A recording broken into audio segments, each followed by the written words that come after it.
Not content with being one of the most decorated Olympic cyclists in history, he's turned his attention to four-wheeled friends. His new show, Dream Jobs with Chris Hoy, is available from tomorrow on the Motor Trend app. And here to tell us all about it is a man whose thighs precede him. It's Chris Hoy! Okay, I spy with my massive thigh.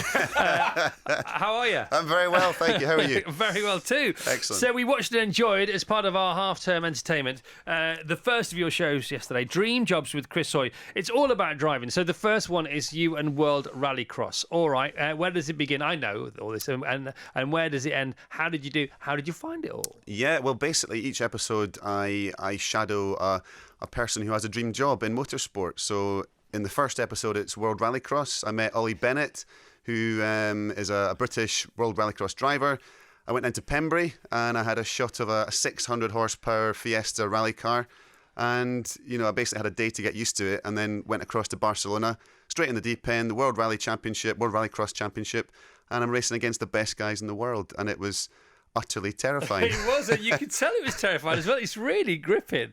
And so you're at Pembrey, and you do pretty well at Pembrey.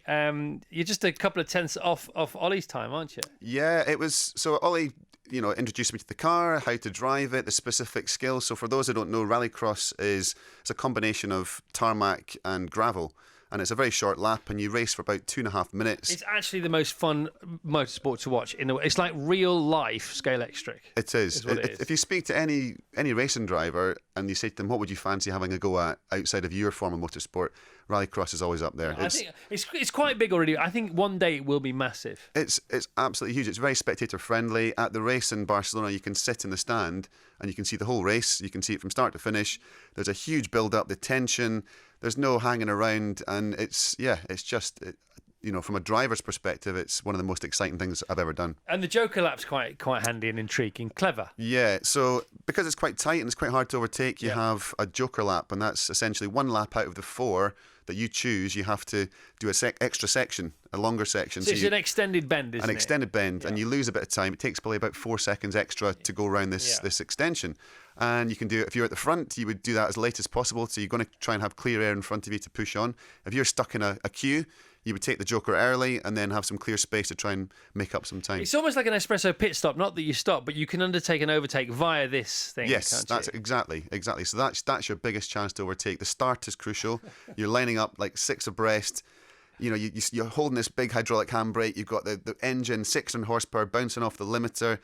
You're watching the lights and you've got to release the handbrake, drop the clutch, balance it just right and get it spot on. And without spoiling the story too much, in one of the races I didn't have a particularly good start, and if you stall then you have to do an extra Joker lap. So it's incredibly tense. It's the most nervous, without exaggeration. It's the most nervous I've been since London 2012. I could tell.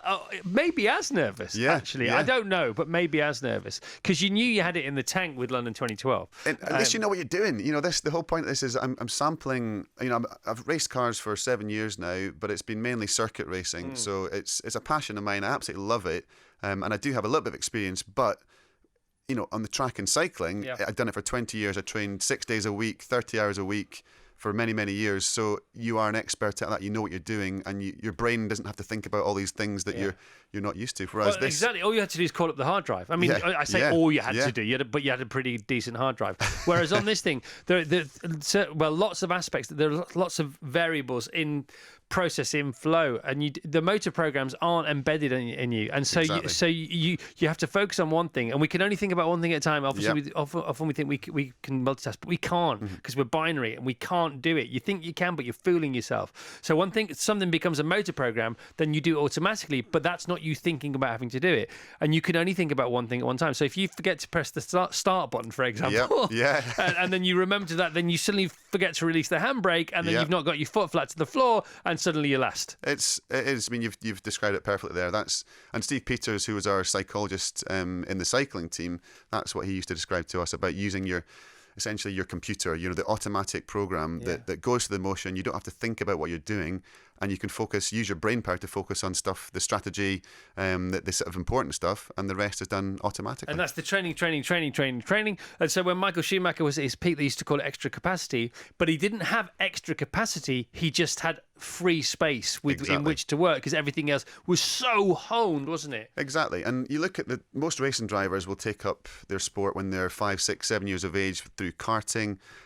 So it becomes automatic. For me, I took up motorsport when I was 38, I think. So it's like learning a musical instrument in your 30s or a new language. Your brain, it doesn't learn the motor programs that you develop, the sort of just that ability to learn a new skill is much harder when you get older. So. You're gonna have fun, but you're never gonna nail it, are you? Exactly. If you take up the guitar when you're 38, you're always going to be in a dad band. You're never really going to get to the top of the charts. Not really, I wouldn't think. That's true. Having said all this, you were in 4 heats in Barcelona, and there was a point where you had a chance of scoring some points. Yeah. So and you're against the people who have got all this downloaded. Yeah. So one of the heats.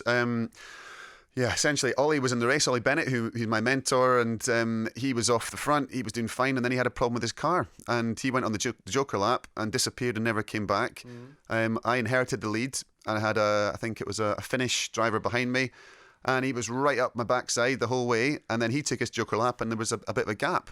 And I thought, hang on, I could potentially win this here. And I took my Joker lap. I had to get back out in front of him, which you would have done. Yeah, well, basically, it is a contact sport, rallycross, so there's always bumping and barging. Well, the commentator said he closed the door, but he didn't really. He slammed it shut, to be honest. He slammed it in my face, and I went into the tire wall without giving too much away. But it doesn't matter. It was so exciting. You were furious. I was raging. I was absolutely raging because you had your full face helmet on, and he had overalls on and gloves. So all you can see is his eyes. But there's body language, but there is also eye language.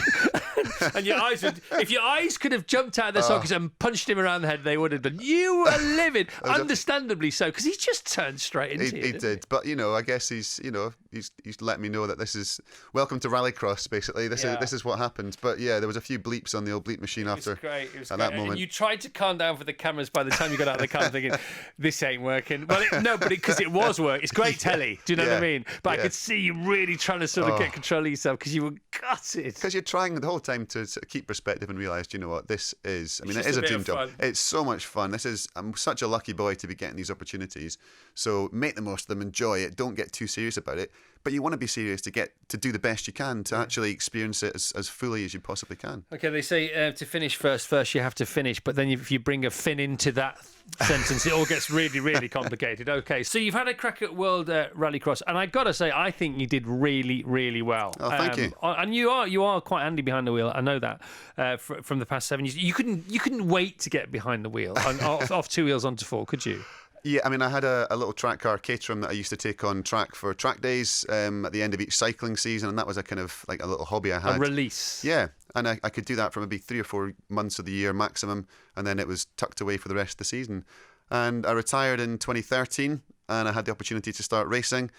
Never thought it would come to anything, but I got to compete at Le Mans in the 24-hour race in 2016. That was absolutely incredible. Was it frightening? It was terrifying. At night time, yeah. Especially. I mean, when you pull out onto the Mulsanne Straight and you've got LMP1 cars with Mark Webber and all sorts coming past you, and you can't see how many there are. There could be 2 of them, there could be 3 of them.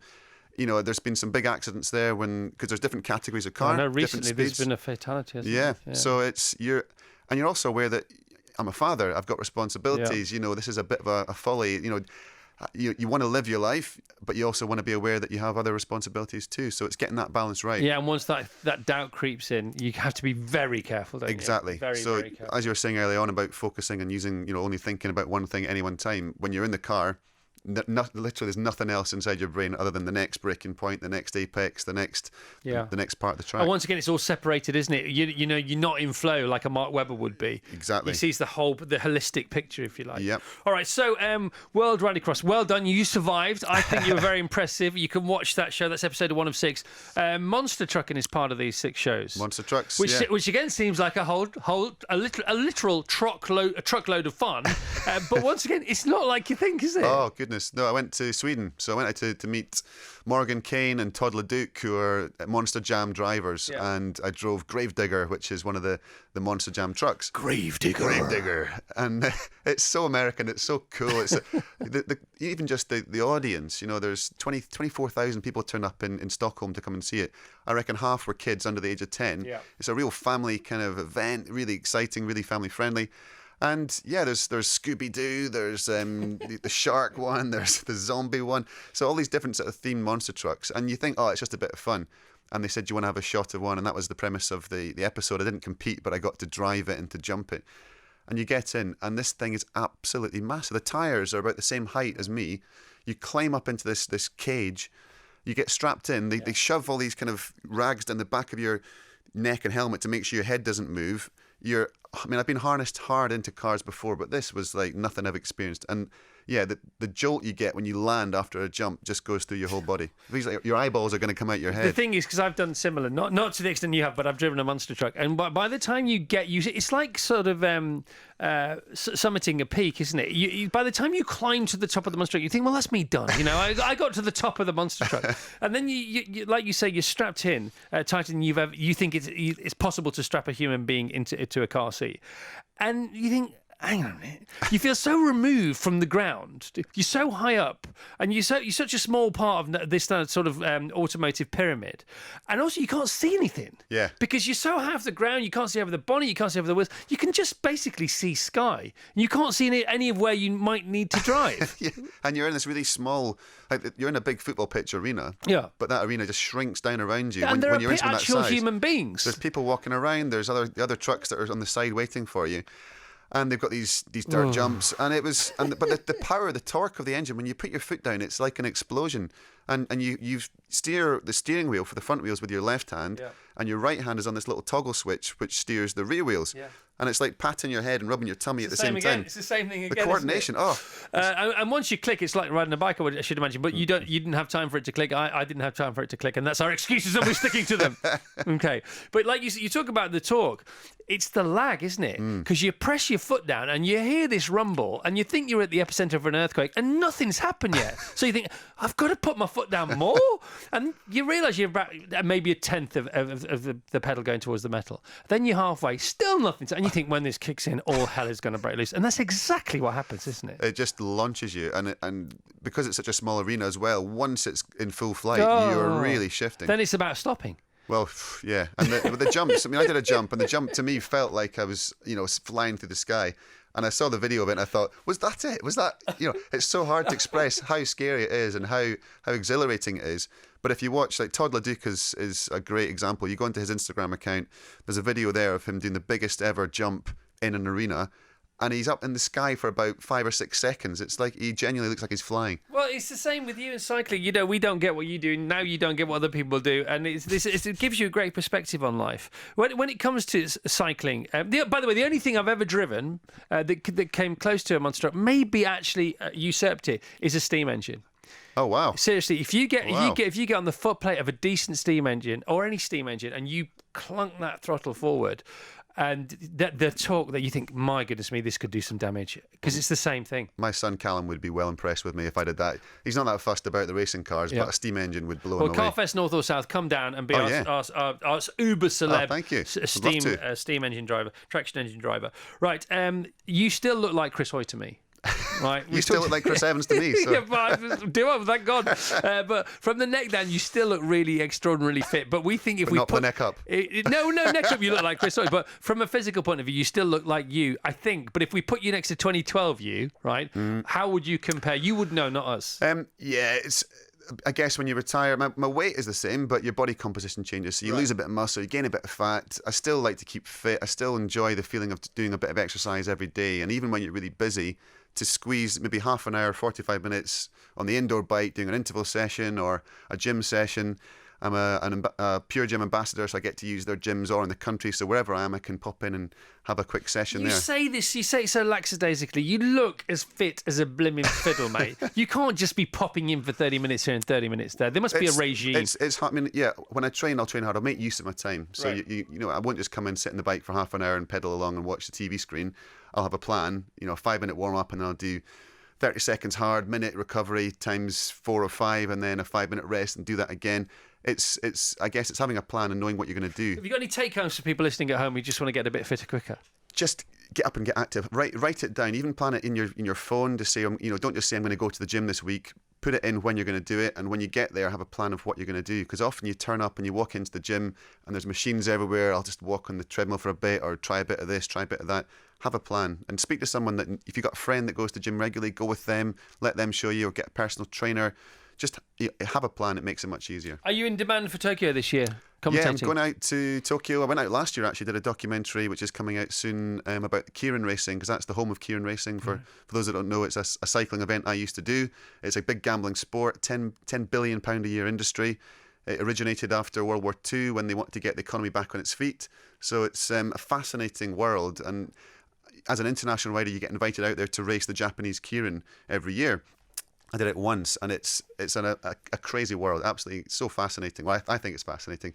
So that programme's coming out later on this year, and I'm going out this year for the Olympics, obviously, to have a bit of fun. Which means you're going to have to go to Carfest North, because Carfest South is the same weekend as the opening ceremony for We could try and move it. We'll speak to the IOC. I'm sure they can change it. Fine. Yeah. Chris, it's great to see you again. Likewise. On Fine Fine. The show's really good. Thank you. Dream Jobs with Chris Hoy, episode 1 of 6, available tomorrow on the Motor Trend app. There you go, the Motor Trend app. That was Sir Chris Hoy on Virgin Radio with our pals at Sky.